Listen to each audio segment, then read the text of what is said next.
bagaimana terjadinya aku dan keakuan bersemayam dalam sifat 20 yang dijadikan oleh wujud-wujud dan maujudnya dalam rangka menetapkan kehambaan dan ketuhanan dirinya. Kalau kita boleh berpikir dari mana asal usulnya terjadi sifat 20 tersebut. Kalau kita lihat dari sisi Jabariyah, 20 sifat dihitung dari 1 sampai 20 menjadi amaliyah, witir bagi amaliyah. Tetapi sebagai qadariyahnya kita lihat dari sisi ibadah, 20 ini dibagi kepada sifat kata Allahu Akbar dari ketuhanan dirinya sendiri dengan sifat salbiyahnya, nafsiyah dan ma'nawiyahnya. Dalam posisi kesempurnaan ketuhanan yang ditajalikan kepada sifat kehambaan, sehingga dijabarkannya sifat dan wujud tingkah lakunya di dalam kemaujudan terhadap umat yang berasmakan kepada Allah. Tidaklah sekutu baginya apabila dia menjadikan kodrat mulai dari hayatnya, mulai dari aku sifat daripada sir, dan mulai daripada aku kodrat daripada zahirnya yang dikatakan sifat ada dan tiada, berhayat dan bersifat dan bertingkah kepada alam. Untuk itu kita akan melihat dan membedah di mana penempatan ada dan tiada dan keakuannya. Aku ada dan tiada, tiadalah aku ada, melainkan adanya aku semata dalam hayatku sendiri. Ini akan kita terjemahkan kepada sifat 20. Jamaah para hadirin dan hadirat dimanapun berada, rahimakumullah. Sebagaimana kita lihat penyusunan dari kata pertama yaitu salbiyah. Salbiyah ini dalam hukum kalam ketuhanan disebut Allah atau zat atau Salbiyah ini dimulai bukan dari kidam, tapi dimulai dari wujud. Kenapa Allah mulai dari wujud? Padahal dalam riwayat tajalli wujud awalnya kidam, maha dahulu. Tetapi kenapa di sifat 20 Allah tetapkan malah wujud yang awal? Ini menandakan aftar, sifat nyata bagi diri. Dimulai dengan wujud yaitu ada, artinya wujud. Wujud bersifat ada. Jadi mustahil tiada. Nah, mustahil tiada ini ada posisi kedua. Ya, mustahil tiada ada pada posisi kedua. Artinya dalam wujud Allah menempatkan ada dalam sifat itu, menyatakan mustahil tiada pada adanya aku. Ini namanya jatuh ke sifat aftar atau sifat nyata bagiku. Sifat ada dan tiada ini bukanlah sifat yang berbeda, tetapi sifat yang kekal. Mustahil tiada, adanya mustahil tiada. Mustahil tiada itu adalah ada. Artinya itu sudah bersifat kekal. Maka bako dijatuhkan yang ketiga. Siapa yang bako? Yang bako adalah ada dan tiada atau wujud dan kidam. Itu yang bako. Dalam hal ini dinyatakan oleh Allah di dalam perbuatan wujud atau ada, kidam atau tiada yang dikatakan kekal adanya, kekal tiadanya, maka dalam ini kita melihat perjalanan Jabariyah dari Salbiyah ini menuju mukhalifatuhu lil hawadis. Nah, dalam hal ini nanti kita akan melihat terjadinya suatu perbedaan yang akan diuraikan Salbiyah ini pada wujud nafsiyah dan ma'nawiyah. Jadi Salbiyah ini dia akan menguraikan keberadaan nafsiyah dan ma'nawiyahnya. Yang berkekalan ini yang bahkan Allah jadikan kodrat ini tidak ada yang menyerupai. Satu pun tidak akan ada yang menyerupai kodrat yang dikatakan wujud ini tadi. Kidam, bako. Ini mukhalifatul hawadis. Ini tidak akan ada yang menyerupai. Jadi nanti artinya yang ke-20 sifat ini tidak akan ada yang menyamai. Itu maksudnya. Tidak akan ada yang menyamai. Dan hanya satu-satunya kodrat diriku yang ada. Nah, ini yang dikatakan qiyamuhu binafsihi. Ini satu-satunya Salbiyah ini. Yang tidak ada disamakan atau menyamainya. Nah, dengan tidak ada yang menyamainya, inilah satu-satunya nafsihi. Suatu diri hayatku yang tidak ada menyerupai siapapun. Kalau ada yang serupa itu bukan diri hayatku. Nah, seperti itu maksud dengan Salbiyah. Makanya Salbiyah ini tidak boleh dinamakan atau diberikan penamaan atau sederajat dengan kodrat apapun.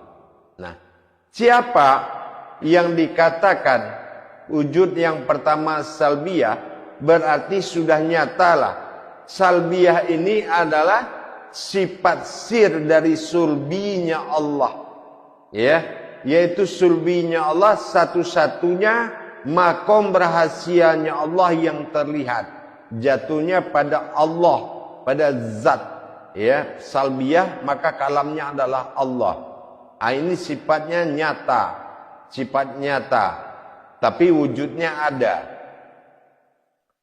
Nah, siapa di balik ini yang menyatakan nyata tersebut?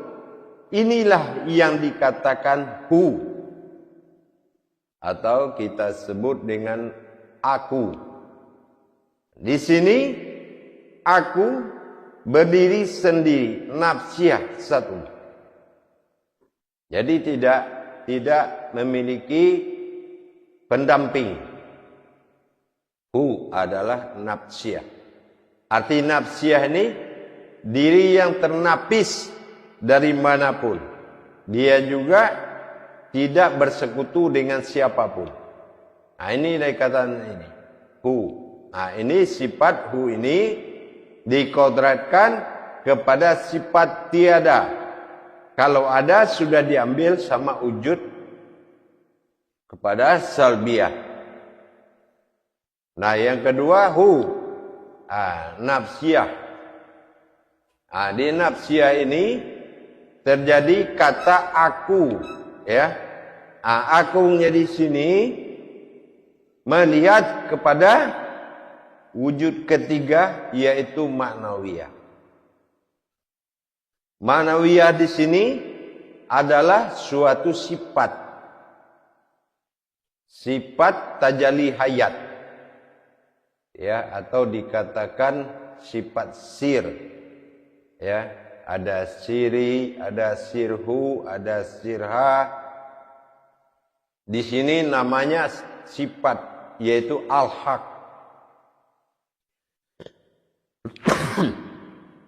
Pada nafsiyah manawiyah al-haq. Al-haq pada manawiyah disebut dengan dua perkara.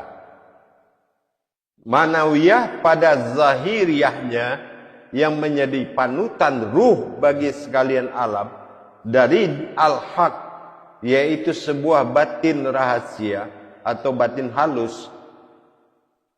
Ini terbagi kepada dua kodrat. manawiyah ini ada yang bersifat hakikat yang dikatakan dengan hayat. Hayat seperti basarnya basirun, samaknya samiun.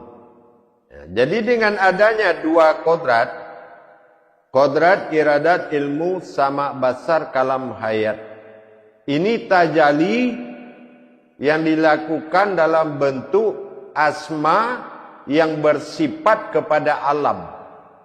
Sementara samiun, basirun, mutakhalimun, hayyun, khadirun sampai pada titik khadirun tadi dari 7 tajalli al-haq ini dinamakan sifat atau hayat.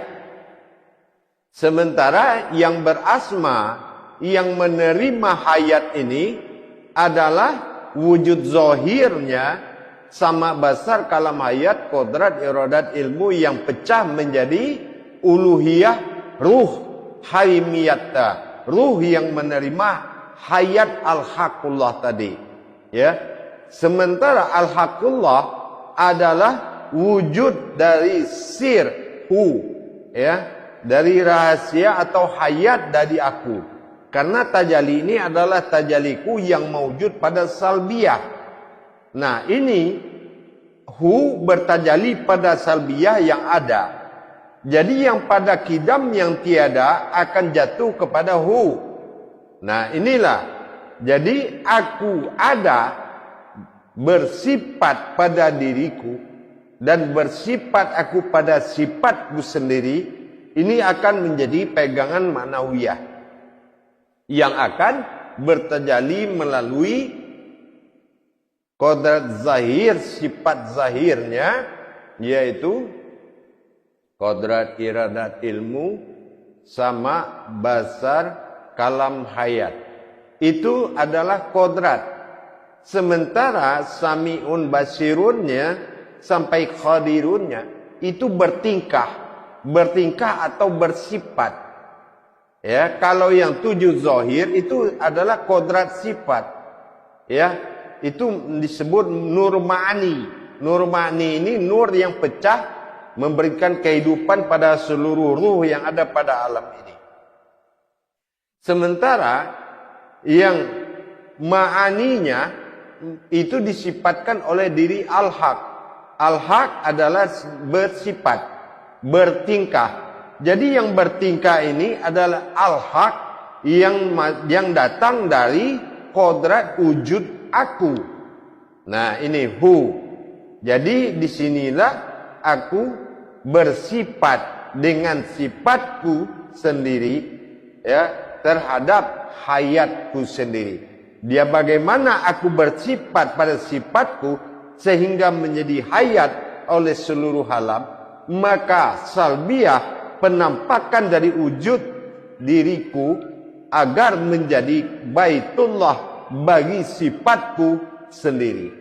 Nah ini yang dikatakan tajallinya aku ada dan tiada pada sifat 20 yang dikodratkan kepada wujud ilahinas.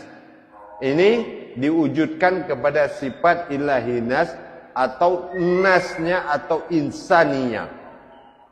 Dari insaninya, insanunya, insaniyahnya ini dikodratkan kepada tajalli zahirnya. Ya, tajalli sifat pertama yang menjadi ma'ul hayat, kodrat iradat ilmu sama basar kalam hayat, itu sudah menjadi nur yang menghidupkan seluruh ruh yang ada di bumi dan di langit. Sementara sebagai tingkahnya itulah al-haq, yaitu sifat halus yang tersambung menjadi kodrat sifat hayat kepada keakuannya, kepada diriku, hu, aku. Jadi aku bersifat pada sifatku dengan kodratku sendiri asal biah. Disinilah kita melihat bahwasannya terurainya kaji wujud dan maujud pada ada dan tiada dalam tajalli ilahi nas. Nah, ini yang menjadi Allahu Akbar. Allah sifat jatuh salbiyah, hu pada aku, nafsiyah, akbar jatuh kepada maknawiyah. Akbar. Manawiyah ini akhbarullah. Ini adalah perjalanan tajalli batin hayatnya. Nah, inilah yang menjadi uluhiyah. Maka dikatakan 20 bersifat 20 Allah pada diri. Nah, ini yang bersifat 20 Allah pada diri.